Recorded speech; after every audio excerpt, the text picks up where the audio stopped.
క్రైస్తవ చరిత్రలో భాగంగా మేరీ సెస్సర్ జీవిత చరిత్రని మనం ఇప్పుడు విన్నాం. మేరీ సెస్సర్ స్కాట్లాండ్ దేశంలోని ఆవర్ధన్ పట్టణంలో 1848వ సంవత్సరంలో ఒక పేద కుటుంబంలో జన్మించాను. నేను ఒకవేళ స్పీడ్గా ఏమైనా చదువుకుంటున్నా అనిపించినా మీకు ఏమైనా అర్థం కాకపోయినా ఒకసారి మళ్ళీ చెప్పండి, మళ్ళీ చదువుతాను. ఇది ఫాస్ట్గా చదవమన్నారు, అందరికీ అర్థం కావాలని. మేరీ సెస్సర్ స్కాట్లాండ్ దేశంలోని ఆవర్ధన్ పట్టణంలో 1848వ సంవత్సరంలో ఒక పేద కుటుంబం నందు జన్మించేది. తండ్రి చెప్పులు కుట్టుకునేవాడు, తల్లి నూలు మిల్లులో పనిచేసేది. తల్లి భక్తి కలిగిన స్త్రీ గాని తండ్రి తాగుడుకు బానిస. వారికి కలిగిన 7 సంతానంలో ఈమె 2వ కుమార్తె. మేరీ తన 11వ సంవత్సరంలో వయసులోనే ఒక నూలు మిల్లులో పనిచేస్తూ ఒక పూట చదువుకునేది. మేరీ ఒక పరిశుద్ధురాలి సహవాసంతో లోతైన రక్షణానుభవమును పొంది యేసుక్రీస్తును తన సొంత రక్షకునిగా అంగీకరించారు. ఆమె మారు మనసు పొందిన తరువాత తనకున్న కొద్ది చదువుతో బైబిలును ఆధ్యాత్మిక పుస్తకాలను చదువుచుండేది. పగలంతా పని, రాత్రి సమయంలో చదువుటలో శ్రద్ధ వహించేది. మిషనరీల చరిత్రలు చదివేది. అనాగరికులైన ఆఫ్రికా జనుల మధ్యకు మిషనరీగా వెళ్ళిన డేవిడ్ లివింగ్స్టన్ జీవిత చరిత్ర ఆమెను ఎంతగానో కలిగించాను. తాను అటువంటి జనుల మధ్య సువార్తను ప్రకటించాలని ఆశించాను. మొదట ఆమె ఉన్న స్థలములో మురికివాడలలో ఉన్నవారిని ప్రభువులోనికి నడిపించుటకు ప్రయాసపడెను. ఆత్మల రక్షణకై ఆవేదనతో ప్రార్థిస్తూ సండే స్కూల్ టీచర్ బాధ్యతను కూడా వహించాను. 1873లో డేవిడ్ లివింగ్స్టన్ యొక్క మరణ వార్త ఆమె కలవరపరిచెను. అప్పటికే మేరీ వయసు కేవలము 24 సంవత్సరములు మాత్రమే. అయినను తెల్లవారి సమాధిగా పేరు పొందిన ఆఫ్రికా దేశములకు మిషనరీగా వెళ్ళుటకు తెగించి స్కాట్లాండ్ దేశంలో యునైటెడ్ ప్రెస్బిటేరియన్ చర్చి వారి సహాయంతో 1876 ఆగస్టు 5న ఆఫ్రికా దేశంలో కెలబార్ అనే ప్రదేశమునకు ప్రయాణమాయెను. మేరీ ఆఫ్రికా దేశంలోని స్త్రీలను పరామర్శించుచు, పిల్లలకు విద్యను అభ్యసింపజేయుచు, వారి కష్ట సుఖాలను అర్థం చేసుకుంటూ వారి పట్ల సానుభూతితో వ్యవహరించేది. వారి స్థానిక భాష అయిన ఎఫిల్ ఎంతో ఆసక్తితో నేర్చుకొని కలిసి జీవిస్తూ వారికి క్రీస్తుని గురించి బోధించేది. భయంకరమైన విగ్రహారాధన, నరబలులతో కూడిన మూర్ఖులైన ఆ జనుల మధ్య క్రూర జంతువులతో నిండి ఉన్న ఆ అడవిలో ప్రభు కొరకు నిలబడడానికి ఆమె ఎంతగానో ప్రార్థించి ప్రభువుపై ఆధారపడి జీవించేది. 12 సంవత్సరాలు వారి మధ్య నిర్విరామ కృషి చేసి అనేకులను ప్రభు పాదముల యొద్దకు నడిపించారు. ఆ తరువాత ఆమె మరింత భయంకరమైన ఓపోయాంగు వెళ్ళడానికి ఆశించేది.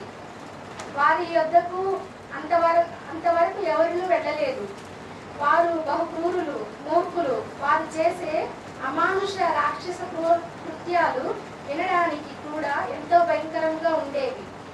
ఎటువంటి దయాదాక్షిణ్యములు లేని నరమాంస భక్షకులు వారు. అటువంటి వారి మధ్య సేవ చేయుటకు 1858 ఆగస్టు 3వ తేదీన ఎంకేంగ్ అనే గ్రామంకు తాను పెంచుకున్న 5 అనాథ బిడ్డలతో బయలుదేరారు.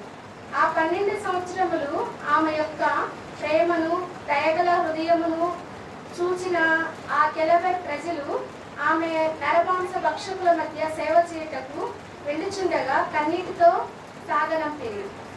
మేరీ తాను ఎదుర్కొనబోయే కష్టములను లెక్క చేయక క్రీస్తు వైపు చూచుచు ఒక పూరి గుడిసెలో నివాసం ఏర్పరచుకొని విశ్వాసముతో, పట్టుదలతో, ప్రార్థనలతో పాపులను ప్రేమించి, క్షమించి, రక్షించగల యేసు ప్రభువును గూర్చి చెప్తూ ఉంటే ఆ దుష్ట ప్రజలు ఆశ్చర్యపోచుండేది.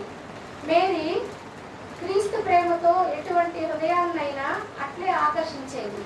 అచ్చటి జనులు హృదయాలలో దేవుడు, కనికరం, జాలి అనే మాటలకు స్థలమే లేకపోయినా వారి హృదయాలను కరిగించి వారి అజ్ఞాన కార్యముల నుండి వారిని తొలగించి వారి నివాసములలో నివసిస్తూ వారి ఆహారమును భుజిస్తూ ఎండకు ఎండి వానకు తడుస్తూ సేవ చేసింది ఈ మేరీ.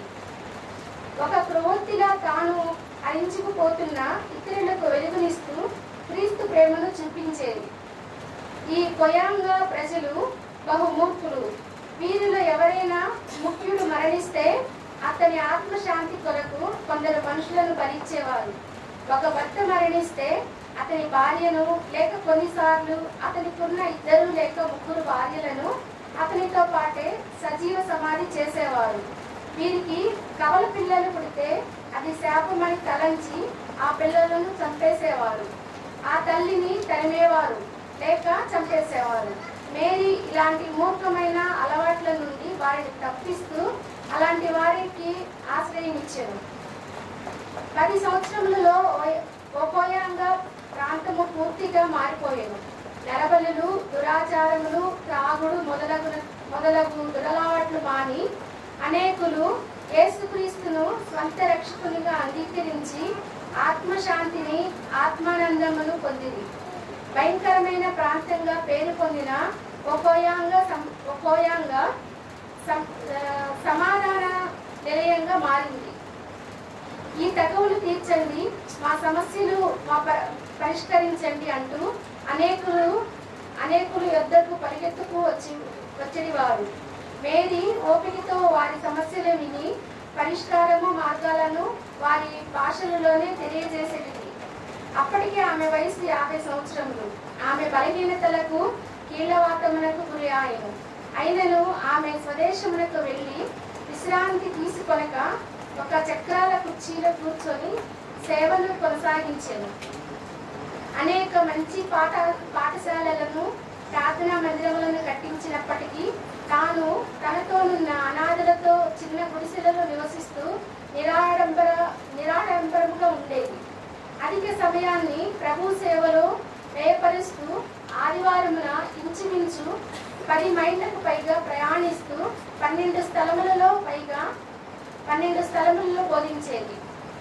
ఈమె ఈ స్థలములలో పనిచేసిన 40 సంవత్సరములలో కేవలము 3 సార్లు మాత్రమే బహు కొద్ది సమయము తన దేశానికి వెళ్ళి వచ్చింది. ఆమె మాటలు, జీవితము ఎప్పుడూ క్రీస్తుకే ఘనత తెచ్చినట్లుగా ఉండేవి. ఈ ఆటవికులు క్రీస్తు శిష్యులయ్యారంటే ఇది నా ప్రఖ్యాతి కాదు, ఇది ప్రభువు కృపయే మరియు మీ ప్రార్థనల ఫలితం. రక్షింపబడిన ఈ ఆత్మల ద్వారా ప్రభువే కనపరచబడుగాక అంటూ ఉండేది. తరువాత ఆమె అరణ్య ప్రాంతంలో ముందుకు సాగుతూ ఇటు అనే ప్రాంతంలోనికి, ఆ తర్వాత మారుమూలల్లో ఉన్న మరికొన్ని ప్రాంతాలకు వెళ్ళి సువార్తను ప్రకటించేది. సమస్త సుఖ సాధనములకు దూరంగా ఉండి ఏకాకిగా 40 సంవత్సరములు అహర్నిశలు ఆత్మల రక్షణార్థమై పోరాడి ప్రభువు కొరకు తన జీవితమును వాడిన మహానీయురాలు ఈ వీరనారి. జీవితాంతం వరకు ఆఫ్రికాలోనే పరిచర్య చేయాలని నిశ్చయించుకొని ఈమె ఎంతో అనారోగ్యములకు గురైనను తన స్వదేశమునకు స్కాట్లాండ్కు వెళ్ళే తలంపే రానివ్వలేదు.